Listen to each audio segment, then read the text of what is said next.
बिस्मिल्लाहिर्रहमानिर्रहीम। अस्सलाम वालेकुम क्लास। आज हम ने एक और कम्युनिकेशन मॉड्यूल है जिसे हम इसके अंदर MSSP कहते हैं, जिसे मास्टर सिंक्रोनस सीरियल पोर्ट। ये हम पढ़ेंगे। हमने यूआर्ट को मुकम्मल कर लिया है सवाए इसके सिंक्रोनस मोड के। इसका सिंक्रोनस मोड इस्तेमाल नॉर्मली कम ही होता है, लेकिन उसमें सिर्फ एक फ़र्क जो मैं आपको बता दूं before we proceed to our topic for today. इसके जो इसमें सिंक्रोनस मोड में अगर आप देखें तो आपके पास जो दो पिन होती हैं RX और TX। तो इसमें आप देखेंगे यहाँ पर RX में तो आपका डाटा ट्रांसफ़र हो रहा है, लेकिन TX में आपके डाटा की जगह जो है आपका यहाँ पर क्लॉक ट्रांसफ़र हो रही है। ठीक है, तो इस क्लॉक के ऊपर कम्युनिकेशन होगी। ठीक है, इस क्लॉक की एजेस के ऊपर डाटा सैंपल होगा। आपको वो जो टाइमिंग अलाइनमेंट होती है कि कितनी देर बाद अगली बिट आएगी, उसकी ज़रूरत नहीं होती। आपका जो स्लेव है, जो यानी कि जो स्लेव नहीं करना चाहिए, जो आपका डाटा रिसीव कर रहा है, वो इसी क्लॉक के ऊपर डाटा रिसीव करेगा, जो कि कॉमन एक क्लॉक डिटरमिन हो जाएगी। ये से फ़र्क है। कोई इसको अगर आप इसका अगर लाइब्रेरी इस्तेमाल करें फिर तो बहुत आसान है इस्तेमाल करना, इसके बगैर भी कोई इतना मुश्किल नहीं है। बहरहाल अगर जब ज़रूरत पड़ेगी तो I am sure you can look it up. फिलहाल मैं इसको स्किप कर रहा हूँ, क्योंकि जो ज़्यादा ज़रूरी कम्युनिकेशन प्रोटोकॉल्स हैं जो इस्तेमाल होते हैं वो ये SPI और I2C हैं। ठीक है, ये ज़्यादा इस्तेमाल होते हैं, तो हमें इसकी फेमिलाइजेशन ज़्यादा होनी चाहिए। So I will start with that and let's see how far we can get. Alright, so आपके पास जो MSSP मॉड्यूल यानी कि मास्टर सिंक्रोनस सीरियल पोर्ट, आप ये दो मोड में काम कर सकता है। इसका एक मोड है SPI मोड और एक मोड है I2C मोड। इसको I2C भी कहते हैं या I2C भी कहते हैं, दोनों का एक ही मतलब है। तो इनको आप दोनों में से किसी एक मकसद के लिए इस्तेमाल कर सकते हैं। और अभी फ़िलहाल आज की क्लास में हम SPI मोड को देखेंगे कि SPI मोड क्या होता है। ठीक है, तो SPI मोड में before getting into the technical details let me just tell you कि इसकी ऑपरेशन थ्योरी ऑफ वर्किंग क्या है। पहले इसका हम कनेक्शन देख लेते हैं। ठीक है, आपके पास बेसिकली इसमें तीन कनेक्शन इस्तेमाल होंगे, serial data out, serial data in और सीरियल क्लॉक। तो ये जो आपको डॉटेड लाइन में आ रहा है नज़र, ये आपका एक डिवाइस है जिसने से कम्युनिकेशन करनी है। और इसमें एक मास्टर होता है और एक स्लेव होता है, और बाकी स्लेव हो सकते हैं, मल्टीपल स्लेव हो सकते हैं। यानी कि एक मास्टर होगा जो कि कम्युनिकेशन इनिशिएट करेगा, जो क्लॉक जनरेट करेगा और जो तमाम कम्युनिकेशन के कंट्रोल में होगा। और दूसरा स्लेव डिवाइसेस एक भी हो सकती हैं और एक से ज़्यादा भी हो सकती हैं, और उसमें नॉर्मली तीन पिन इस्तेमाल होती हैं। सीरियल डाटा आउट, यानी कि जो डाटा आउट करेगा, और वो किसी और एक डिवाइस करेंगे मास्टर का सीरियल डाटा आउट, जो स्लेव की सीरियल डाटा इन में जाएगा। और सिमिलरली जो जो स्लेव का सीरियल डाटा आउट है वो मास्टर के सीरियल डाटा इन में जाएगा। तो ये नेमिंग कन्वेंशन बेहतर है इस हवाले से, क्योंकि इसमें आपको मालूम हो जाता है कि कौन ट्रांसफ़र कर रहा है और कौन रिसीव कर रहा है। यानी जिस तरह सीरियल मोड में तो सीरियल पोर्ट में तो पता नहीं चलता कि TX और RX, वो किसका TX और किसका RX है। बहरहाल तो दिस इज़ बेटर। इसमें मल्टीपल डिवाइसेस भी कनेक्ट हो सकती हैं। उसके लिए फिर एक और पिन इस्तेमाल होगी जिसे SS कहते हैं, यानी कि स्लेव सेलेक्ट। उसका एक ब्लॉक डायग्राम मैं आपको दिखा देता हूँ। ये एक सेक्रेट डाइजेस्ट एक वेबसाइट है, ब्लॉग है, और इसकी मैंने एक आर्टिकल खोला हुआ है जिसमें उन्होंने SPI कम्युनिकेशन 18F877 के साथ दिखाई हुई है। बस इसमें सिर्फ जो चीज़ है वो ये कि इसमें उन्होंने जो कोड जो है वो MPLAB के लिए दिया हुआ है कोड। ठीक है, तो वो कोड आपके माइक्रोसी के साथ नहीं चलेगा, लेकिन आपको यहाँ से हिंट बहरहाल मिल सकती हैं। तो ये आपके पास वही जो हम देख रहे थे, आपके पास एक मास्टर डिवाइस होती है और उसमें आपके पास क्लॉक होती है। SCK जो होता है वो क्लॉक जनरेट करता है आपका मास्टर, जिसके ऊपर तमाम स्लेव जो है वो तमाम उसी के ऊपर कम्युनिकेशन करते हैं। ठीक है, और ये MOSI जो है, ये मोजी भी उसको कहते हैं, ये है मास्टर आउट सीरियल इन। कुछ डिवाइसेस में इसे मोजी कहते हैं यानी MOSI कहते हैं, कुछ डिवाइसेस में इसको कहते हैं SDO यानी सीरियल डाटा आउट। एक ही चीज़ है। डाटा आउट बेसिकली मास्टर जो डाटा आउट कर रहा है, मास्टर आउट स्लेव इन। तो ये उन्होंने नाम से आपको पता चल जाएगा कि डाटा का डायरेक्शन क्या है, मास्टर आउट स्लेव इन। UART में वो जो होता है वो TX RX में पता नहीं चलता कि डाटा का डायरेक्शन क्या है, कहाँ से डाटा कहाँ जा रहा है। तो ये मास्टर आउट स्लेव इन यानी कि मास्टर से आउट है और स्लेव के अंदर जा रहा है। ठीक है, ये MOSI, ठीक है, मास्टर आउट स्लेव इन। और ये मास्टर इन स्लेव आउट, ये कि मास्टर की यहाँ से डाटा रिसीव कर रहा होगा और स्लेव उसको आउट करेगा, उससे स्लेव से आउट आएगा और मास्टर के इन में जाएगा। ठीक है, और यहाँ पर हमारे 18F452 में उसे SDI कहते हैं, यानी कि सीरियल डाटा इन। ठीक है, और इसके बाद SC के तो हमने देख लिया। उसके अलावा आपके पास जितने स्लेव्स हैं उन सब की अलग अलग सेलेक्ट लाइन होगी, यानी कि आपने चिप सेलेक्ट लाइन, जैसे चिप सेलेक्ट भी कह सकते हैं। अगर एक ही डिवाइस है फिर आपको जरूरत नहीं है, लेकिन अगर मल्टीपल डिवाइसेज हैं then you need a separate pin for each device that you want to communicate with. ठीक है, ऑलराइट। सो ये बेसिक स्ट्रक्चर है। इसमें एक जो बहुत ही कमाल की चीज़ है इंपॉर्टेंट, वो ये है कि इसमें कम्युनिकेशन और रिसेप्शन एक साथ होती है। ऐसा नहीं उसमें हो सकता कि आप सिर्फ ट्रांसफ़र करें और रिसीव ना करें। तो आपकी जैसे इसमें जो मेन इसके जो इंग्रेडिएंट्स हैं नी के इसके जो मेन हार्डवेयर जो है इसके लिए जो रिक्वायर्ड है वो होता है एक शिफ्ट रजिस्टर और एक बफर, ठीक है। और ये आपके पास इसमें जो कहते हैं इसमें दोनों तरफ कम्युनिकेशन हो सकती है, यानी कि एक ही टाइम के ऊपर आप ट्रांसफ़र भी करेंगे और रिसीव भी करेंगे, जैसे फुल डुप्लेक्स कहते हैं। तो फुल डुप्लेक्स कम्युनिकेशन इसमें होती है। और इसमें क्या होता है कि आपके पास जिस वक्त आप डाटा आपने लेट से मैं इसका बेसिक्स आपको प्रोसेस समझाता हूँ, फिर इसकी हम इंशाल्लाह डिटेल में जाएंगे। बेसिक इसका प्रोसेस ये है कि लेट मी सी, अगर मैंने यहाँ पर ऑन किया हुआ है, ये ऑन किया हुआ है, राइट, ऑलराइट। सो बेसिक इसका प्रोसेस ये है कि आपने जो डाटा ट्रांसमिट करना है, लेट्स से ये आपका मास्टर डिवाइस है, लेट्स से ये आपका है माइक्रो कंट्रोलर, और स्लेव डिवाइस लेट्स से आपका एसडी कार्ड है, ठीक है, आपने माइक्रो एसडी कार्ड लगाया हुआ है। SPI is very very famous protocol. आप अगर मार्केट से आप मॉड्यूल उठाएंगे, एसडी कार्ड का मॉड्यूल उठाएंगे, आपने जीपीएस इस्तेमाल करना है, आपने प्रेशर सेंसर इस्तेमाल करना है, आपने एक्सटर्नल कीबोर्ड लगाना है, आपने अपने माइक्रो कंट्रोलर के साथ एलसीडी लगानी है, तो मोर ऑफन देन नॉट आपको या एसपीआई कम्युनिकेशन मिलेगा उसके ऊपर या I2C मिलेगा, ठीक है। तो ये इन दोनों से फैमिलाइजेशन हमारे लिए बहुत ज़रूरी है। तो बहरहाल लेट्स से आपने यहाँ पर एसडी कार्ड लगाया हुआ है, ठीक है, ये आपका एसडी कार्ड लगा हुआ है और ये आपका माइक्रो कंट्रोलर है, ठीक है, ये आपका माइक्रो कंट्रोलर है। तो इस माइक्रो कंट्रोलर में आपने डाटा आपने एसडी कार्ड में भेजना है, तो क्या करेंगे, ये बफर आपके कंट्रोल में होगा, इसे एसएस बफ कहते हैं, एसएसपी बफ। ये इसके अंदर आप डाटा ट्रांसफर कर देंगे, डाल देंगे 8 बिट का जो भी आपने डाटा सेंड करना है। वो क्या होगा, वो डाटा यहाँ पर आ जाएगा शिफ्ट रजिस्टर के अंदर, और ये भी 8 बिट का शिफ्ट रजिस्टर है, और इसकी जो एमएसबी है वो यहाँ पर होगी, ठीक है, 7th बिट जो है। तो सबसे पहले आपकी एमएसबी ट्रांसफर होगी। एमएसबी क्या होगी, यहाँ से यहाँ ट्रांसफर होगी इधर, और किस फ्रिक्वेंसी पर ट्रांसमिट होगी वो इस क्लॉक के ऊपर करेगा डिटरमाइन, कि इसकी राइजिंग एज के ऊपर, फॉलिंग एज के ऊपर, वो बहुत सारी सेटिंग्स हमारे पास मौजूद हैं कि हम राइजिंग एज पे करना चाह रहे हैं, फॉलिंग एज पे करना चाह रहे हैं। तो बहरहाल मिसाल के तौर पर अगर आपने इसकी राइजिंग एज के ऊपर आपने डाटा ट्रांसफर किया है, आपने इस बिट को ट्रांसफर किया है, ठीक है, तो ये बिट जब यहाँ पर पहुँचेगी, तो ये जब यहाँ पर सैंपल होगी आपके रिसेप्शन में, तो ये इसकी फॉलिंग एज के ऊपर होगी, ठीक है, इसी क्लॉक की, क्योंकि ये क्लॉक एक ही ये दोनों में शेयर हो रही है। राइजिंग एज के ऊपर आपने लेट से ट्रांसफर किया तो उसकी फॉलिंग एज के ऊपर वो सैंपल हो जाएगी। लेकिन जो उसमें कमाल की चीज़ है वो ये कि आप जब ट्रांसमिट कर रहे होंगे, जब आपने 7th बिट यहाँ से ट्रांसमिट किया है ना, तो आपका जो एसडी कार्ड है मसला, तो वो जो आपको दूसरी डिवाइस है वो साथ ही अपनी एक डाटा आपको सेंड भी कर देगी, यानी कि एक बिट आपने यहाँ से ट्रांसफ़र की और एक बिट आपको यहाँ पर रिसीव हो जाएगी। और क्योंकि आपने यहाँ पर ट्रांसमिट करेंगे, शिफ्ट करेंगे, तो एक बिट यहाँ पर शिफ्ट हो जाएगी, तो ये आपकी बिट खाली हो जाएगी, तो इसकी जगह जो है जो आपकी आखिरी बिट थी वो यहाँ से इसकी एमएसबी उठ के यहाँ पर आ जाएगी।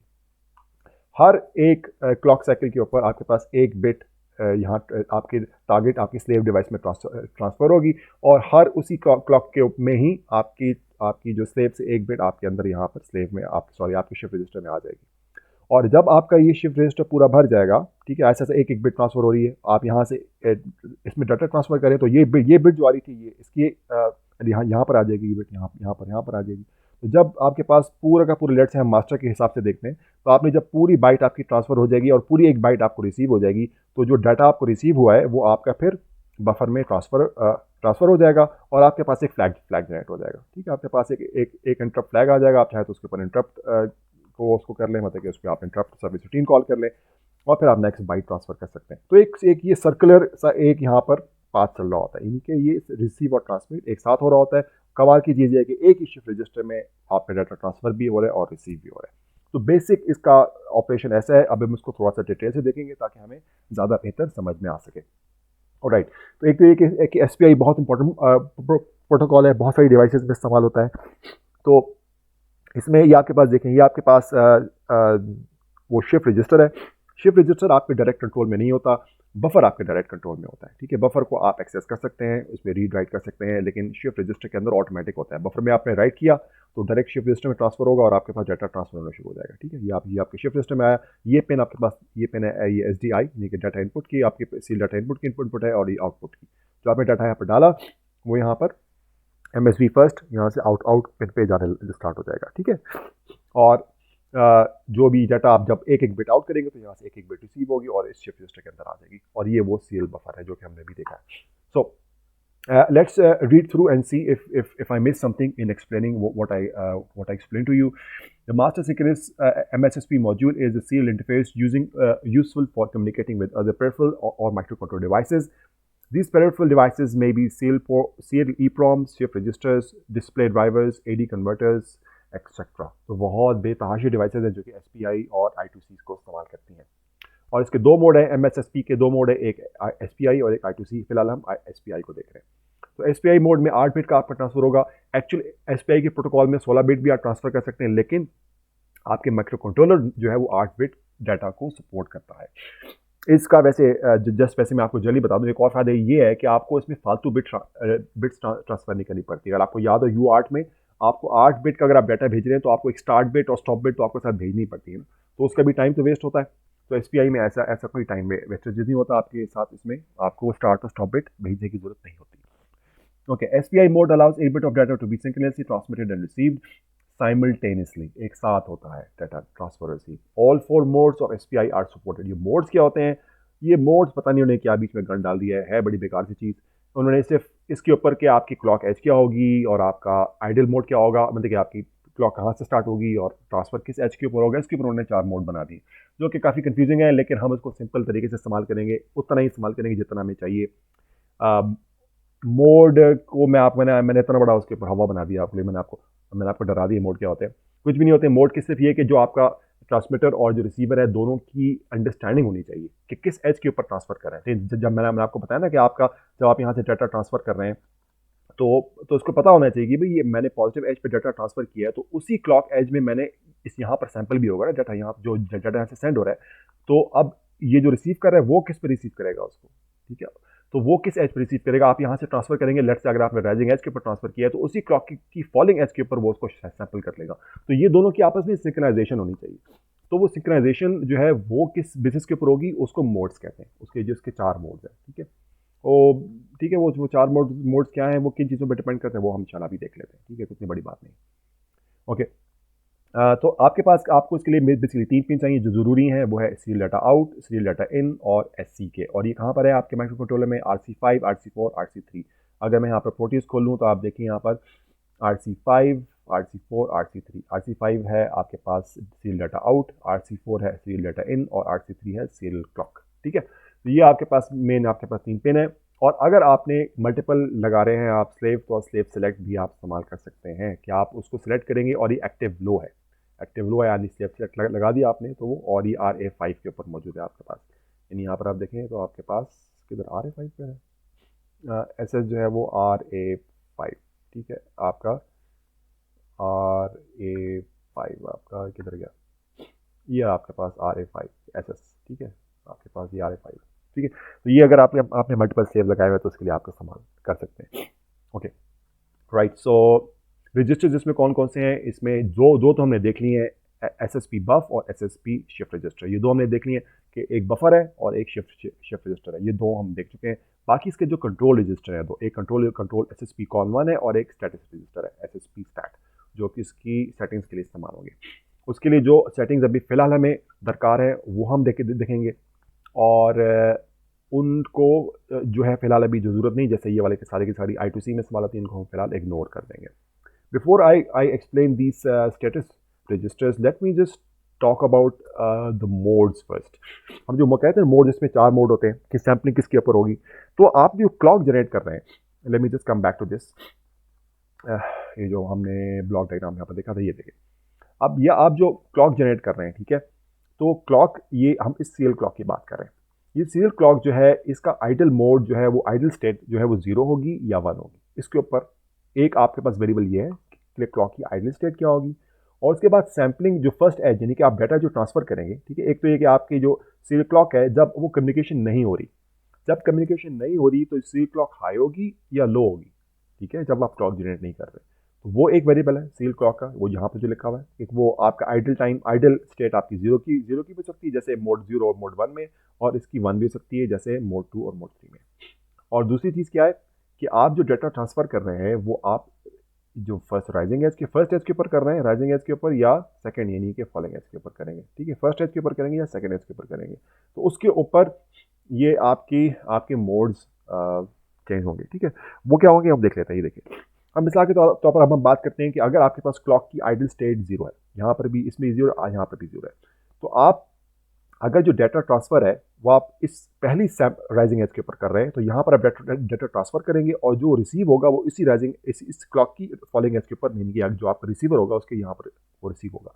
तो बहरहाल आपका जब अगर आपका आइडियल स्टेट 0 है और आप जो पहला डाटा ट्रांसफ़र कर रहे हैं वो उस राइजिंग एज के ऊपर कर रहे हैं तो उसे मोड 0 कहेंगे। लेकिन अगर आप इसको जो डाटा पहला ट्रांसफ़र कर रहे हैं वो राइजिंग एज के ऊपर नहीं कर रहे, फॉलिंग एज के ऊपर कर रहे हैं, तो उसको मोड 1 कहेंगे जब आपकी आइडियल स्टेट 0 है। अगर आपकी आइडियल स्टेट हाई है यानी कि 5 वोल्ट्स है, जब आपने अगर लेट्स से कम्युनिकेशन नहीं हो रही तो आपने उसको हाई स्टेट पे रखा हुआ है, तो आपका अगर आप फिर पहली एज के ऊपर, आप पहली एज राइजिंग नहीं होगी, पहली एज फॉलिंग होगी, ठीक है। तो अगर आपने लेट्स से पूरा 0 यहाँ 1 पे चले, आपने कोई कम्युनिकेशन नहीं करा, आपने उसको 1 पे रखा हुआ है, जैसे ही आप कम्युनिकेशन स्टार्ट करना चाहेंगे तो आप इसे लो करेंगे, ठीक है। तो उसमें पहली एज जो है वो लो होगी, इसकी फॉलिंग एज होगी। तो अगर आपने फॉलिंग एज, अगर अपनी पहली एज जो फॉलिंग एज होगी उसके ऊपर आपने अगर डाटा ट्रांसफर करना है तो वो मोड 2 होगा। अगर आपने दूसरी एज के ऊपर नहीं जो कि राइजिंग होगी उसके ऊपर डाटा ट्रांसफर करना है तो ये मोड 3 होगा। तो इससे इससे क्या फ़र्क पड़ेगा? कम्युनिकेशन में कोई फ़र्क नहीं पड़ेगा, सिर्फ फ़र्क ये पड़ेगा कि आपकी आपस में आपकी सिंक्रोनाइजेशन होनी चाहिए, आपके दोनों मॉड्यूल्स को डाटा को पता होना चाहिए कि ये कहाँ पर होगा, ठीक है। अच्छा, ये एक चीज़ ज़रूरी।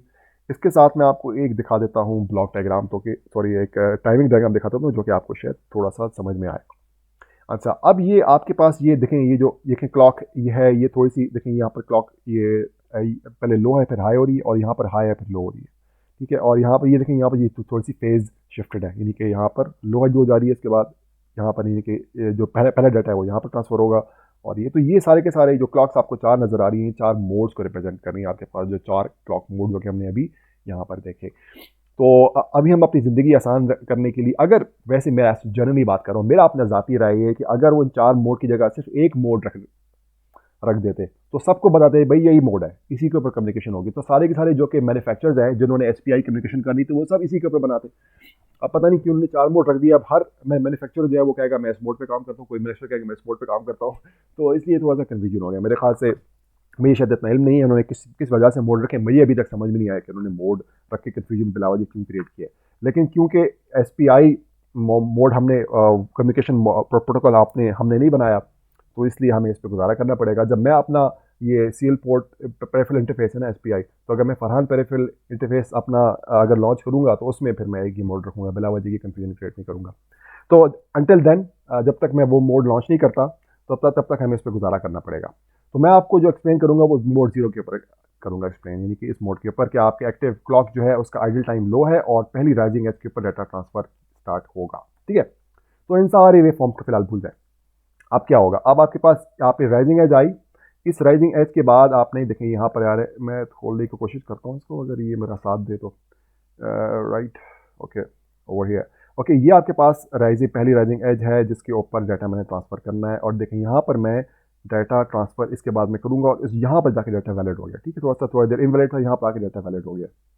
अब मैं क्या करूँगा? अब मेरे पास जो, क्योंकि हर राइजिंग एज, देखिए राइजिंग एज पर मैंने डाटा तो ट्रांसफ़र, मैंने डाटा भेजने वाला डाटा भेज दिया, ठीक है। लेकिन अब मैंने जो डाटा रिसीव भी तो हो रहा है, आपको अगर आपको याद हो कि मैं जैसे जैसे मैं डाटा सेंड कर रहा हूँ तो उसी क्लॉक के ऊपर मैं डाटा रिसीव भी करना है। तो डाटा मैं रिसीव कर रहा हूँ उसको मैं कब सैंपल करूँगा? उसको मैं अगर मैं यहाँ पर सैंपल करता हूँ फॉलिंग एज के ऊपर, ठीक है, अगर फॉलिंग एज के ऊपर सैंपल करता हूँ, ये देखें यहाँ पर, तो वो है उस वक्त ये एस एम पी, ये फॉलिंग है कि मैं जो रिसीव डाटा है वो मैं फॉलिंग एज के ऊपर सैंपल करूँगा, तो उसके लिए मुझे इस बिट को सेट क्लियर करना पड़ेगा।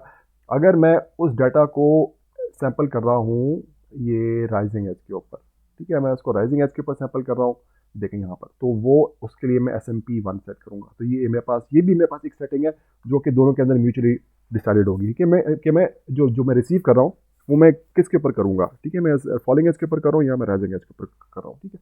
तो ये एक बस सेटिंग्स हैं जो कि मुझे कम्युनिकेशन से पहले फैसला करना पड़ेगा कि मैं कौन सी बिट को क्या सेट कर रहा हूँ, ठीक है। तो ये मेरे पास डाटा है, यहाँ पर आप देख रहे हैं, यहाँ पर मेरा डाटा, ये मेरे पास डाटा ट्रांसफर हो रहा है, साथ साथ उसी क्लॉक साइकिल में डाटा मेरे पास रिसीव भी हो रहा है, ठीक है।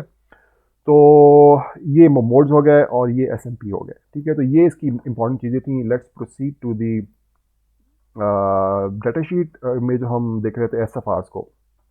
Alright, so S F Rs में हमने ये देख लिया। एस एफ आर्स में जो इंपॉर्टेंट है वो मैं आपको एक्सप्लेन कर देता हूँ। ये सैम्पल बिट है जो कि हमने अभी देखी कि सैम्पल बिट आपका input data sampled at the end of data output time, input data sample eight the middle of data output time. ये जो हम अभी देख रहे थे कि एसएमपी की जब मैं वैल्यू 0 करता हूँ तो वो मिडल में सैंपल करता है, जो इनपुट डाटा आ रहा है, जो वापस डाटा आ रहा होता है, उसको मैं सैंपल जो डाटा सेंड कर रहा हूँ उसके मिडल में करूँगा या उस टाइम के मिडल में करूँगा या उसके एंड में करूँगा। तो ये बस मैंने पहले से चटनी करनी है जो कि म्यूचुअली डिसाइड होनी चाहिए। इसका ऑपरेशन ही कोई फ़र्क नहीं पड़ रहा, ठीक है। बेसिकली ये जो सारी सेटिंग है ना, ये क्लॉक एज, ये भी सारी सेटिंग है कि क्लॉक एज जो है वो डाटा ट्रांसफर राइजिंग एज के ऊपर होगा या फॉलिंग एज के ऊपर होगा, ठीक है। और ये सी के पी वन क्या होता है ये भी हम देख रहे हैं। सी के पी वन जो होता है कि आपके पास जो क्लॉक की जो पोलैरिटी देखें एस पी कॉम में रखी हुई, सी पी वन देखें कि आपकी आइडियल स्टेट जीरो है या हाई है या लो है। तो इनके ऊपर ये मोड चेंज होने, बस ये जो है ना आपके पास एस एफ आर, ये क्लॉक, ये सी के ई के ऊपर आपकी आप राइजिंग एज या फॉलिंग एज है उसके ऊपर करना है, और आपकी आइडियल स्टेट क्या है उसके ऊपर आपके ये 4 मोड्स जो है आपके बन जाएंगे। ये 2 बिट हैं, 2 बिट से 4 इसके कम्बिनेशन है। तो ये बेकार सी सेटिंग है जो कि हमें करनी पड़ेगी, because we have to live in the world created for us rather than create ourselves. अगर आप लोग खुद अपनी क्रिएट करें तो बहुत सी बात है, आप लोग अपना कम्युनिकेशन मॉड्यूल निकालें, उसको मार्केट में लेकर आए। बहरहाल so until that happens let's proceed. ये सारे के सारे जो बिट 5 से लेकर बिट 0 तक जो एस एफ आर हैं इस एस एस पी स्टैट के, ये I2C के लिए इस्तेमाल होते हैं, इसलिए we will just skip that. Okay, ये वो है डब्ल्यू कॉल, जिसकी मैंने डब्ल्यू कॉल क्या होता है कि अगर आप buffer S S P buf register is written while it is still transmitting the previous word, ठीक है। जो आपका एस एस पी बफ जो है, एस एस पी बफ जो है आपका, ये देखें यहाँ पर मेरे ख्याल से भी यहाँ पर हमने नहीं इसको दिखा, मैं आपको आगे आपको दिखाऊंगा, ठीक है। आप बेसिकली क्या है कि अगर आप S S P buf register is written while it is still transmitting the previous word, ठीक है। अगर आप प्रीवियस वर्ड ट्रांसमिट कर रहे थे और आपने इसको दोबारा राइट कर लिया, ठीक है। सो कमिंग बैक हियर, आपने यहाँ पर बफर में डाटा डाल दिया और वो ट्रांसफ़र हो रहा था, और ट्रांसफ़र पूरा नहीं हुआ था, और आप एक और इसके ऊपर राइट करेंगे तो वो राइट नहीं होगा, वो इग्नोर हो जाएगा। और लेकिन वो साथ साथ जो है एक फ्लैग जनरेट कर देगा, जो कि ये होगा यहाँ पर उसने बता दिए कि वो कोलिजन का फ्लैग जनरेट कर देगा। भाई तो आप जो है वो डाटा राइट करने की कोशिश कर रहे हैं, मैं अभी काम में फारिग नहीं हुआ अभी, ठीक है। और इसी तरह ये आपके पास रिसीव ओवरफ्लो इंडिकेटर, यानी कि ये कब सेट होगा, new byte is received when the SSP buff register is still holding the previous data. In case of overflow, the data SSPR is lost. तो ये न्यू बाइट आपकी रिसीव हो गई है, आपके पास पूरा डाटा आ गया है, और उसका प्रीवियस डाटा आपने अभी तक रीड नहीं किया, उसने आपने होल्ड किया हुआ है, ठीक है। एक डाटा बाइट आपकी रिसीव हुई, तो उसके बाद क्या करना होगा, मैंने आपको बताया था कि जब आपकी डाटा बाइट यहाँ से रिसीव हो जाएगी, आप यहाँ से ट्रांसफर कर रहे हैं, यहाँ पर आपका डाटा बाइट रिसीव हो गई, वो बफर में ट्रांसफर हो गई, ठीक है। अब आपने उसको रीड करना है, जब तक आप उसको रीड, अगर वो आपने रीड ही नहीं किया, वो बफर खाली नहीं हुआ, एक और आपके पास ट्रांसमिशन स्टार्ट हो गई है, एक और दफ़ा आपके पास उसमें राइट करने की रिक्वेस्ट आ गई है, तो फिर ये आपके पास एरर जनरेट हो जाएगा। New byte is received while the S S P buf is still holding the previous data, ठीक है। और ये इसको पूरे सिस्टम को इनेबल करने के लिए और डिसेबल करने के लिए, अगर आपको डिसेबल कर देंगे तो ये आपका तमाम एस पी आई और MSSP कम्युनिकेशन होगी नहीं, अगर 1 करेंगे तो होगी। तो this is a vital setting, ये बहुत ज़रूरी सेटिंग है। और क्लॉक प्रायोरिटी हमने देख लिया, ये इसलिए होती है, मोड सेटिंग के लिए होती है। और ये क्या होता है, ये होता है मास्टर और स्लेव सेटिंग, यानी कि आपने डिवाइस को as a master slave set करना है या एज ए स्लेव, और अगर मास्टर करना है तो किस फ्रिक्वेंसी के ऊपर कम्युनिकेशन हो, ठीक है, किस फ्रिक्वेंसी के ऊपर कम्युनिकेशन होगी। और ये कौन सी फ्रिक्वेंसी है, ये जो क्लॉक आप जनरेट कर रहे हैं, ठीक है। क्लॉक जो जनरेट कर रहे हैं ये FOSC/4 हो सकती है, FOSC/16, FOSC/62 या टाइमर 2 कंट्रोल्ड, ठीक है। ये सारे आपके पास ऑप्शन है कि ये जो क्लॉक है ये किस फ्रिक्वेंसी पर जनरेट होगी, ठीक है। तो उसके लिए आपके पास कुछ प्री सेटिंग्स हैं कि आप उसको जो आपकी ऑसिलेटर फ्रिक्वेंसी है इसकी बाय 16, बाय 4 जिस पे चाहे कर लें, ठीक है। और स्लेव मोड में अगर आपने करना है तो उसमें भी आपके पास सिर्फ 2 सेटिंग है, ये इंपॉर्टेंट, इसको पढ़ लीजिएगा, आई जस्ट स्किप इट, तो मसला तो मुझसे पूछें, ठीक है। This is not very important but you should read through, you should know what's happening there. Okay, I'm going to just be focusing on the important things, right? So, operation, ठीक है। Operation क्या है कि control bits आपकी क्या क्या settings आपको control bit से मिल जाएंगी कि आपने मास्टर मोड सेलेक्ट करना है, स्लेव मोड है, क्लॉक की पोलैरिटी क्या है, डाटा सैंपल मिडिल में होगा कि एंड में होगा, ये सारी चीज़ें हम अभी देख चुके हैं। क्लॉक एज कौन सी होगी, राइजिंग एज होगी, फॉलोइंग एज होगी, आपने क्लॉक रेट क्या सेट करना है, FOSC/4 है, FOSC/16 है, वगैरह वगैरह। और आप स्लेव सेलेक्ट, आपने मल्टीपल स्लेव लगाने हैं कि स्लेव लगाने हैं, और स्लेव को किससे कनेक्ट करना है, तो ये स्लेव सेटिंग आप कर लेंगे। स्लेव जैसे हमने कहा यहाँ पर, इसमें स्लेव सेलेक्ट यहाँ पर मौजूद है, SS किधर गया, RA, बहरहाल ये आप तलाश करिएगा, पोर्ट A के साथ है, पोर्ट A के साथ आपके पास ये SS, ठीक है, पिन 7 के ऊपर, ठीक है। तो ये सारी सेटिंग्स हम कर सकते हैं अपने कंट्रोल रजिस्टर्स के जरिए से, ठीक है। So just read through and see, हमने वो सारी चीज़ें हमने ऑलमोस्ट कवर करनी है। कुछ चीज़ें जो मिसिंग है, लेट मी सी, मैं आपको try can explain to you, कोई मैंने चीज़ अगर मिस कर दोगे तो then we will we will catch it. ये तो जो मैंने पार्ट्स अभी हाईलाइट किए हैं वो पार्ट्स हैं जो कि मैं समझता हूँ बहुत इंपॉर्टेंट है। तो let's read through the SSPSR, यानी कि SSR का मतलब जो शिफ्ट रजिस्टर है, shift the data in and out of the device. MSB first, पहली चीज़ क्या इंपॉर्टेंट कि पहले MSB ट्रांसफर होती है, ठीक है, पहले MSB ट्रांसफर होती है, LSB नहीं होती। The SSP buffer holds the data that was written to the shift register until the receive data is ready. तो जो आपका बफर है वो और आपके मतलब के लिए मैं जस्ट यहाँ पे ये कॉल बताता हूँ, आपने जो इसमें राइट करा था मिसाल के तौर पर, आपने एक डाटा डाटा बिट आपने ट्रांसफर करनी थी, वो आपने इसमें राइट की, तो वो उसको ऑटोमेटिकली उसको उसको उसमें ट्रांसफर कर देगा आपके शिफ्ट रजिस्टर में, ठीक है, शिफ्ट रजिस्टर में ट्रांसफर कर दिया और उसे उसमें भेजना शुरू कर दिया। वो जो आपने डाटा भेज रहे हैं वो उसमें अभी तक सेव रहेगा जब तक इसमें पूरा डाटा रिसीव नहीं हो जाएगा, ठीक है, जब डाटा रिसीव होगा उसके बाद वो उसमें ट्रांसफर होगा। तो जब तक ये पूरा नहीं शिफ्ट रजिस्टर आपका भरता नहीं विद द रिसीव डाटा, तो वो प्रीवियस डाटा जो आपने सेंड किया था वो उसके अंदर रिटेन रखेगा। ये इसने यहाँ पर बात कही है, ये काम बात, ठीक है। Once the 8 bit of data have been received, that byte is moved to the buffer register. Then the buffer full detect bit BF is set and interrupt flag is set, ठीक है। तो आपके पास जब 8 बिट पूरी receive हो जाएंगी तो वो जो शिफ्ट रजिस्टर से डाटा बफर में ट्रांसफर हो जाएगा और आपके दो काम होंगे। एक आपकी BF बिट है जो कि सेट हो जाएगी, जो कि इसी स्टैट रजिस्टर में, हमने जो दो रजिस्टर है उनमें से एक में स्टैट के अंदर उसकी बिट 0 है, BF बिट आपकी सेट हो जाएगी और आपकी इंटरप्ट फ्लैग भी सेट हो जाएगा अगर आपने इंटरप्ट इनेबल किया हुआ है, ठीक है। अगर आप इंटरप्ट जनरेट करना चाह रहे हैं तो उससे आप इंटरप्ट भी जनरेट कर सकते हैं और वो आपका फ्लैग जनरेट हो जाएगा। अगर आप नहीं करना चाह रहे तो बहरहाल BF तो सेट हो ही जाएगी। Any write to the SSBUF register during transmission reception of data will be ignored and the write collision detect bit W call will be set। ये अब अभी भी हमने देखा है कि W call कब सेट होती है कि आपका वो खाली नहीं है और आपने बफ के अंदर रिकॉर्ड डाटा डाल दिया, ठीक है। Okay, when the application software is expecting to receive valid data, the SSP buff should be read before the next byte of data to transfer is written to the SBUF। तो जब आप अगर data receive करना चाह रहे हैं तो आप पहले जो बफर को रीड करेंगे और फिर उसमें नया डाटा राइट करेंगे, ठीक है, which is very common sense वाली बात है। अगर आपने यहाँ पर डाटा आपके पास आ गया, आपने पास यहाँ पर एक बिट ट्रांसफर कर रहे थे, जब पूरा ये आपका शिफ्ट रजिस्टर भर जाएगा, यानी कि आपने डाटा रिसीव कर लिया है, तो आप इसमें अब आप चाह रहे हैं कि आप अगली बाइट ट्रांसफर भी करें, तो ट्रांसफर करने से पहले रीड करेंगे क्योंकि एस बफ में जो डाटा रिसीव हुआ है वो पहुंच चुका है आपके पास। अगर आपने इसको राइट कर दिया तो जो डाटा जो है जो आपने रिसीव किया वो आपका ज़ाया हो जाएगा, ठीक है। तो उसके लिए क्या करेंगे, पहले रीड करेंगे डाटा, उसके बाद उसमें नई वैल्यू राइट करेंगे जो कि आपने ट्रांसफर करनी है, ठीक है। आपने डाटा पूरा यहाँ भर गया, आप जो डाटा रिसीव किया आप उसको रिसीव करेंगे और इसी बफर में रिसीव करेंगे, इसी बफर में आ गया उस बफर से रीड करके किसी वेरिएबल में डालेंगे और जो आपने नया डाटा ट्रांसफर करना है वो आप इस बफर में डालेंगे और फिर दोबारा कम्युनिकेशन स्टार्ट हो जाएगी, ठीक है। ये बात बताएंगे यहाँ पर। ओके, सो राइट, कहाँ तक पहुँचे थे, ये हो गया था। Okay, when the SSP buff is read, the BF bit is cleared, the data may be irrelevant if the SPI is only a transmitter।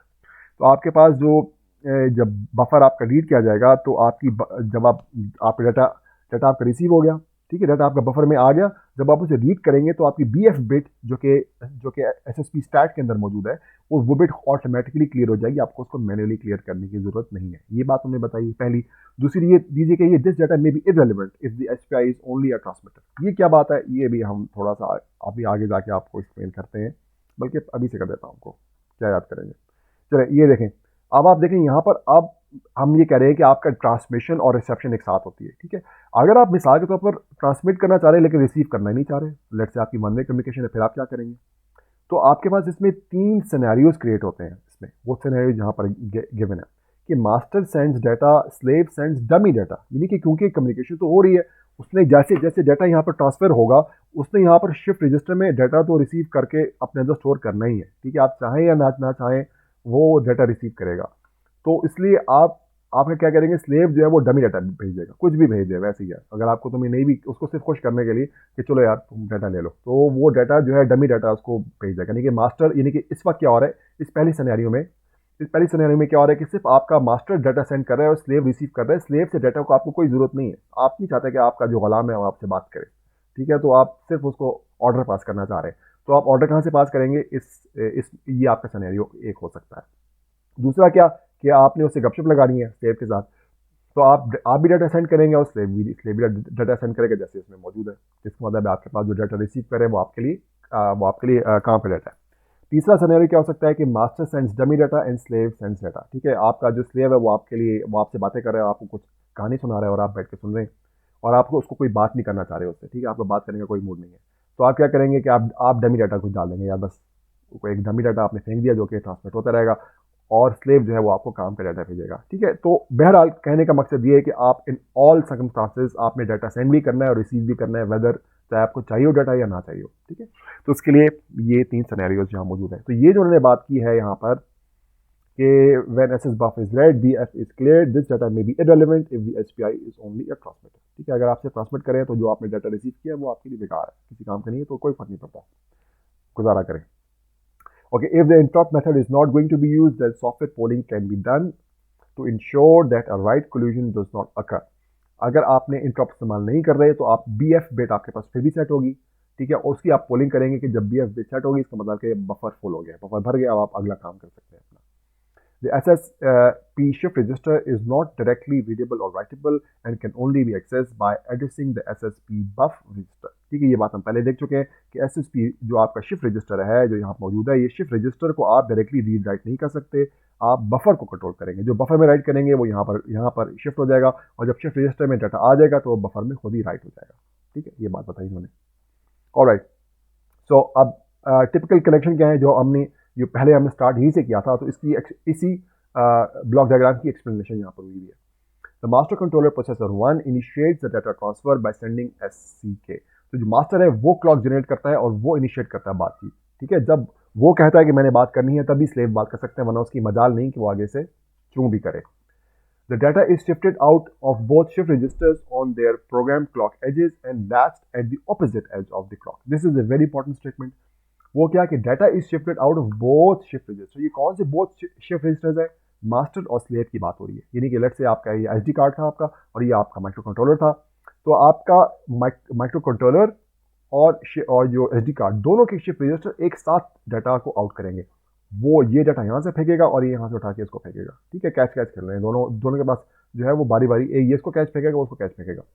ठीक है, तो एक साथ जो है data is shifted out of both shift register on the program clock edge। program clock edge का क्या मतलब है? ये जो हमने मोड देखे हैं कि ये सारे के सारे जो कहानी है कि यार किस के ऊपर ट्रांसफर करना है, तो जो आपकी पहले से सेटिंग हो गई है, आपने फैसला कर लिया है कि किस मोड के ऊपर क्या काम करना है, उसके मुताबिक जो है ये on the program clock edge के ऊपर भेजेगा। And last on the opposite edge, मिसाल के तौर पर अगर आपने फैसला किया था कि आप जो डाटा भेजेंगे वो आप राइजिंग एज के ऊपर भेजेंगे, तो जो सैंपल होगा डाटा वो फॉलिंग एज के ऊपर होगा। ठीक है, अगर आपने डाटा एक एज पे भेजना है तो वो सैंपल दूसरी एज के ऊपर होगा, यानी कि यहाँ से आपने पॉजिटिव एज पे डाटा भेजा तो वो क्योंकि क्लॉक तो एक ही है तो उस क्लॉक की फॉलिंग एज के ऊपर ये डाटा यहाँ पर लैच हो जाएगा। ठीक है, ओके, ये हो गया। Both processors should be program to the same clock polarity. Obviously ये हम देखते हैं कि मोड की सेटिंग क्या आपने हाई कि अंडर नॉर्मल सर्कमस्टांसेस आपकी आपकी SCK जो है हाई होगी, येलो होगी, उसको कहते हैं clock polarity. Then both controllers would send the receive data at the same time. Whether the data is meaningful और dummy that depends on the application software. ठीक है, जो हमने देखी है 3 इसकी सिनेरियोज है। ठीक है, ये हो गया जनाब। और ठीक है, और क्या चीज़ थी? मास्टर मोड में मास्टर ही इनिशिएट करेगा, ये हमने देख लिया। राइट, ये जैसे आप SBF में राइट करेंगे कम्युनिकेशन स्टार्ट हो जाएगी, ये भी हमने देख लिया। और इसकी फ्रिक्वेंसीज आप सेट कर सकते हैं कि आपने किस फ्रिक्वेंसी के ऊपर कम्युनिकेशन करनी है। ये फ्रिक्वेंसी किस चीज़ की है? ये फ्रिक्वेंसी इस SCK की है। ठीक है, SCK जो ये आपकी सीरियल क्लॉक है, इसकी फ्रिक्वेंसी आप सेट कर सकते हैं। ठीक है, तो बेसिक हमने इसका स्ट्रक्चर पढ़ लिया है। अब हम ऐसा करते हैं कि इसकी एक एग्जाम्पल देख लेते हैं और उसमें देखते हैं कि उसमें हम कैसे काम करेंगे। As before, thanks to Microchip हम इसकी लाइब्रेरी को इस्तेमाल करेंगे।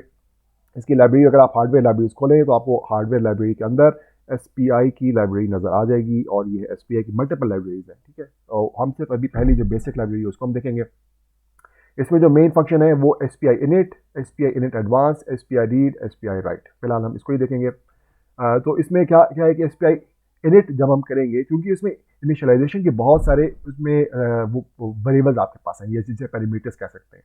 तो जब आप init करेंगे तो वो एक डिफ़ॉल्ट सेटिंग कर देगा। ये init जो फंक्शन है, SPI init करेंगे तो वो उसको मास्टर मोड में सेलेक्ट कर देगा और क्लॉक फ्रिक्वेंसी जैसे हमने कहा था कि 4 डिफरेंट ऑप्शन है, उसमें FOSC/4 सेलेक्ट कर देगा। आइडल स्टेट यानी लो होगी, यानी कि आइडल स्टेट ये वाली आइडल स्टेट लो कर देगा कि पहले ये आइडल स्टेट लो है। और उसके बाद data transmitted on low to high edge, यानी कि जब लो टू हाई इस एज के ऊपर आपका डाटा ट्रांसफ़र होगा, और input data sampled at the middle of the interval. ठीक है, जब आपका जो इनपुट डाटा है वो यहाँ मिडिल के ऊपर, यानी कि जब डाटा आप सेंड कर रहे होंगे उसके मिडिल के ऊपर जो, जैसे कि हमने इसमें देखा था इसकी जो टाइमिंग डायग्राम में। ठीक है, कि जो आपका डाटा ट्रांसफ़र होगा वो उसके उसके जो उसकी जो सैम्पलिंग होगी वो कहाँ पर होगी। ठीक है, इसकी डाटा सैम्पलिंग यहाँ पर अगर मिडिल में भी हो सकती है और इसके एंड में, या यहाँ मिडिल में हो रही है और यहाँ पर एंड में हो रही है। ठीक है, तो ये हो गया हमारे पास इसकी स्टैंडर्ड, इसकी डिफ़ॉल्ट सेटिंग। ठीक है, एक हमारे पास ऑप्शन है इसकी एडवांस सेटिंग का। ठीक है, एडवांस सेटिंग में हमारे पास तमाम सेटिंग थी, आप क्या अपनी कौन सी क्लॉक फ्रिक्वेंसी सेट करनी है, आपने कौन सा मास्टर मोड है, स्लेव मोड है, आपने इसको डाटा सैंपल को मिडिल में सैंपल करना है, एंड में करना है, क्लॉक आइडल क्लॉक हाई है या आइडल क्लॉक लो है, आपका data is valid on low to high, high to low, सारी की सारी सेटिंग जो हमने पढ़ी हैं वो सब आप यहाँ पर सेट कर सकते हैं। मैं प्रेफर करता हूँ कि ये एडवांस मोड ही करें, क्योंकि हमारे पास इसमें बहुत ही स्पेसिफिक हमारे पास है, क्योंकि इनिट जो उसकी डिफ़ॉल्ट मोड है, उसके डिफ़ॉल्ट सेटिंग है, वो हमारे पास उसमें फ्लेक्सिबिलिटी नहीं आती है उसमें हमारे पास। ठीक है, तो बेहतर हमें क्या है एडवांस मोड को हम इस्तेमाल करें। ठीक है, उसके बाद बस फिर उसके बाद रीड है और राइट है। इसकी मैंने एग्जाम्पल आपके लिए एक यहाँ पर प्रिपेयर की हुई है। एग्जाम्पल में मैंने हार्डवेयर में क्या किया है कि हार्डवेयर में मैंने सिर्फ इसकी जो 3 पिन है उनको मैंने यहाँ पर एक SPI का एक डीबगर है यहाँ पर। अगर आप यहाँ पर देखिए, यहाँ पर ये SPI का डीबगर इसके अंदर मौजूद है, मेरे ख्याल से किधर है, हाँ, इसके अंदर मौजूद है, ये इसके अंदर किधर गया, इसमें मीटर्स में आता है मेरे ख्याल से, हाँ, SPI डीबगर, ये इसके अंदर ये मीटर्स वाला है ना, क्या कहते हैं उसको, जो भी इसका सेटिंग, बहरहाल SPI डीबगर यहाँ मौजूद है, ये मैंने यहाँ पर लगा दिया। इन 3 चीज़ को जो इसका डाटा इसकी जो क्लॉक है SC के क्लॉक को मैंने इसकी क्लॉक में लगा दिया यहाँ पर, और इसका जो डाटा इन है, ठीक है, इसका डाटा इन जो है वो इसकी डाटा आउट में लगेगा ऑब्वियसली, और इसका जो डाटा आउट है SDO जो है वो इसकी डाटा इन में लगेगा। तो ये मैं डाटा यहाँ से ट्रांसफ़र करूँगा माइक्रो कंट्रोलर से और इसको यहाँ पर मॉनिटर करूँगा। ठीक है, उसके लिए मैंने कोड क्या लिखा है, उसके लिए कोड जो है वो चिप सेलेक्ट मैं किससे कर रहा हूँ, RC0 बिट से कर रहा हूँ। ठीक है, चिप सेलेक्ट मैं RC0 बिट से कर रहा हूँ। वहाँ पर बाय डिफ़ॉल्ट उसमें RA भी इस्तेमाल कर सकते हैं, लेकिन I can use any bit for chip select that I want. ठीक है, मैंने यहाँ पर RC0 को इस्तेमाल किया हुआ, यानी कि ये RC0 जो है ये मैंने चिप सेलेक्ट के लिए इस्तेमाल की है। तो ये मैं इसकी SS में दे दिया मैंने इसको। ठीक है, कि मैं इस चिप को इस SPI मॉड्यूल को इस्तेमाल करना चाह रहा हूँ, और ये एक्टिव लो है। ठीक है, यहाँ पर उसके बार लगा हुआ है, इसका मतलब एक्टिव लो है। तो इसको मैंने डिफाइन कर लिया कि मैं RC0 इस्तेमाल करूँगा चिप सेलेक्ट के लिए, और इसका ये direction obviously it is C0 bit जिसका डायरेक्शन है। और तो इसका डायरेक्शन मैंने सेट कर लिया आउटपुट, यानी कि मैं इसको चिप सेलेक्ट को आउटपुट के लिए इस्तेमाल करूँगा।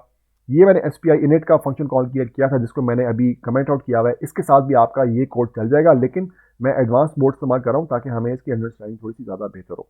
तो इसमें एडवांस मोड में मैं क्या कर रहा हूँ, अभी फिलहाल मैं SPI मास्टर की ऑसिलेटर फ्रिक्वेंसी डिवाइड बाय 64 कर रहा हूँ। अगर आप यहाँ देखें इसकी ये जो सेटिंग है, इसमें मेरे पास ये सारे के सारे आ गए। मेरे पास ये फ्रिक्वेंसी, ये इनमें से जो भी आपको पैरामीटर इस्तेमाल करने ना, वो आप कॉमा सेपरेट करके आप ये डाल सकते हैं, जो भी आपको पैरामीटर इसमें से चाहिए।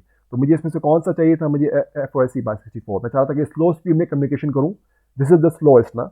स्लो स्पीड में कम्युनिकेशन का कीजिए कि अच्छा स्टैब्लिश हो जाए कि यार काम तो कर रहा है कि नहीं कर रहा। बाद में आप हाई स्पीड चाहें तो उसको आप इवन प्रोग्राम के बीच में भी कर सकते हैं कि आप शुरू में पहले उसको स्लो स्पीड करें, कम्युनिकेशन आपकी स्टैब्लिश हो जाए, फिर आप उसको स्टेप अप करके इसकी जो है SPI मास्टर इसकी कम्युनिकेशन को हाई मोड में करें। तो ये भी कर सकते हैं कि आप पहले उसको स्लो स्पीड में कम्युनिकेशन स्टार्ट करें, बाद में लेटर ऑन जब वो जो है वो आपको हाई स्पीड में कर रहे हैं। तो फिलहाल मैं इसको स्लो स्पीड कम्युनिकेशन कर रहा हूँ, डाटा सैंपल में मिडिल में कर रहा हूँ, और जो आइडल स्टेट है वो लो है। इसके नाम से भी वाज़ेह है कि यहाँ पर नाम से भी वाज़ेह हो रहा है कि क्लॉक आइडल स्टेट लो, इसकी SPI क्लॉक आइडल लो। ठीक है, ये मैंने यहाँ पर कॉपी कर दिया। तो यहाँ से इसके नाम से भी पता चल जाएगा यहाँ पर मैं क्या काम कर रहा हूँ। मिडिल में सैंपल करूँगा, और जो आइडल स्टेट है वो लो है, लेकिन जब कम्युनिकेशन नहीं हो रही होगी तो क्लॉक की जो पोलैरिटी है वो 0 होगी, और जो मेरे पास सैंपल जो डाटा ट्रांसफर होगा वो लो टू हाई में होगा। ठीक है, ये मैंने यहाँ पर सेटिंग कर दी। चिप सेलेक्ट को मैंने फिलहाल डिसेबल कर दिया, डीसेलेक्ट, क्योंकि वो एक्टिव लो है ना, तो मैंने इसको यहाँ पर हाई कर दिया। ज़्यादा बेहतर होगा कि यहाँ पर मैं इसको डिफाइन कर लूँ। ठीक है, क्योंकि 1 और 0 मैं भूल सकता हूँ ना, तो बेहतर ये कि मैं ऊपर 1 को डिफाइन कर लूँ डीसेलेक्ट, या ठीक है, और 0 को डिफाइन कर लूँ सेलेक्ट। ठीक है, तो ये मैं कर सकता हूँ ऊपर डिफाइन में, जैसे हम पिछले कोड्स में देख चुके हैं कि हम बड़ी आसानी से डिफाइन को इस्तेमाल कर सकते हैं।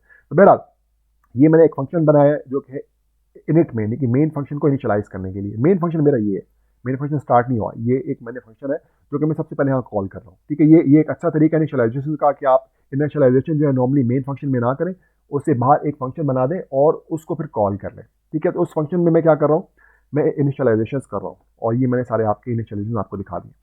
उसके बाद मैं क्या कर रहा हूँ कि मैंने एक वैल्यू है, लेट्स से मैं इसको बस मैंने 8 बिट की वैल्यू है, मैंने एक वैल्यू बना ली है। वैल्यू को मैंने क्या डिफाइन किया, अनसाइन शॉर्ट। ठीक है, 8 बिट का एक अनसाइन शॉर्ट मैंने बना लिया और उसको मैंने 0 1 असाइन कर दिया। अब मैं यहाँ पर चिप सेलेक्ट कर ली, यानी कि मैं उसको एक्टिवेट कर लिया, मैंने अपनी डिवाइस को सेलेक्ट कर लिया और एक वाइल वन लूप के अंदर मैं SPI राइट कर रहा हूँ। जो भी वैल्यू मैंने यहाँ पर डाली हुई है उसको मैं कॉन्स्टेंटली राइट कर रहा हूँ 100 मिली सेकेंड डिले के साथ। ठीक है, सिर्फ मेरा सिंपल सा सॉफ्टवेयर है कि पे मेन मैं इनिशियलाइजेशन कर रहा हूँ और एक ही वैल्यू को मैं यहाँ पर राइट कर रहा हूँ। ठीक है, सिर्फ 0 1 को मैं राइट कर रहा हूँ जस्ट टू सी, एक कहते हैं प्रूफ ऑफ कॉन्सेप्ट। ठीक है, इसको मैंने बिल्ड किया। इसकी मैं आपको दिखा दूँ सेटिंग्स क्या है। इसका एक प्रोजेक्ट, इसको मैं 10 मेगाहर्ट्ज पे चला रहा हूँ और ये बाकी सारी जो है इसकी डिफ़ॉल्ट सेटिंग है। ठीक है, और यहाँ पर मैंने इसके अगर आप प्रोटीस में देखें तो प्रोटीस में मैंने यहाँ पर सारी सेटिंग कर दी है। इसको भी मैं क्रिस्टल भी मैंने यहाँ पर 10 मेगाहर्ट्ज का लगाया हुआ है, इसको भी मैंने यहाँ पर सेटिंग कर दी है 10 मेगाहर्ट्ज के ऊपर। SPI की जो है सेटिंग यहाँ पर एक है मास्टर क्लॉक फ्रिक्वेंसी। कि मास्टर क्लॉक फ्रिक्वेंसी क्या है, ठीक है, किस फ्रिक्वेंसी के ऊपर मैं ये 80 के किस फ्रिक्वेंसी के ऊपर चल रहा है। यहाँ पे एक आपको अजीब सा नंबर आ रहा है नज़र, ये कहाँ से आया। अगर आप देखें कोड में यहाँ पर मैंने सेटिंग की हुई है कि मास्टर, मेरे पास जो क्लॉक है वो है OSC डिवाइड बाय 64। तो मेरे पास ऑसिलेटर फ्रिक्वेंसी कितनी है, 10 मेगाहर्ट्ज। अगर मैं इसको 10 मेगाहर्ट्ज को करूँ 10 एक्सपोनेंशियल 6, 10 मेगाहर्ट्ज हो गया। इसको मैं कर लूँ डिवाइड बाय 64, तो मेरे पास ये नंबर आता है। ठीक है, तो ये आपके पास डाटा बिट जो फ्रिक्वेंसी है, यानी कि कितने बिट्स पर सेकंड कम्युनिकेट हो रहा है, वो मैंने यहाँ पर इसमें डाल दिया है कि भाई इसके ऊपर हो रहा है, ये फ्रिक्वेंसी है मेरे पास। ठीक है, इस फ्रिक्वेंसी के ऊपर आपकी 80 के चलेगी। ये मैंने नंबर वहाँ से कैलकुलेट करके यहाँ पे डाला हुआ है। ठीक है, so this you should enter. मुमकिन है आपकी इसके बगैर भी आपका सिमुलेशन है चली जाए।